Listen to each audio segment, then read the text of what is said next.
Welcome to my channel PK king official. हम आज काम से आए हैं। हमने कहा एक लोगो पहला फास्ट बना लें। आगे दिखाओ यार, देखें ये हमारा छोटा सा गांव है। दिखाओ दिखाओ, हमारा फास्ट लोगो है।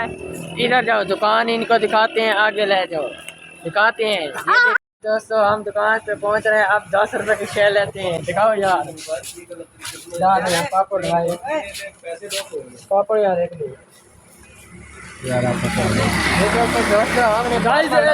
इतना भूखा ना होने तक बंदा पापड़ खेलना में नहीं देवना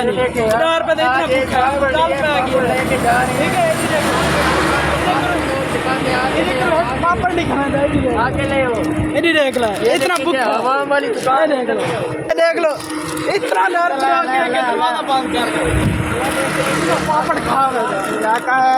ये देखे इसने मेरे से पापड़ भी छीन लिया। नहीं मैं तो भूखा मेरा यार सारे पापड़ दे दे। गाइस ये देख लो व्लॉग बनाने में एक पापड़ दे रहा था। जी दोस्तों देखें, इधर बल्ब भी आप बल चुके हैं। ये देखें हम सब ब्लॉग बना रहे हैं। ये सबको दिखाओ, इधर कैमरा कैमरा पे खास तौर इस बंदे को दिखाओ। ये बंदा बड़ा इंटरनेशनल। ये इनका स्क्वाड है, ये शर्गीद है। ये बैठे बोतल ले यार, ये बोतल सारा मलेरिया आ गई। ये बोतल गिनना है मतलब इधर देखे सारे खाने। एक बोतल चाह के देना पे तरीका है। चार बोतल चाह दे। जी दोस्तों आप अजान का टाइम हो रहा है, बाहर जाके देखें अजाने आ रहे हैं। हम आप नमाज पढ़ने जा रहे हैं। Like and share this video.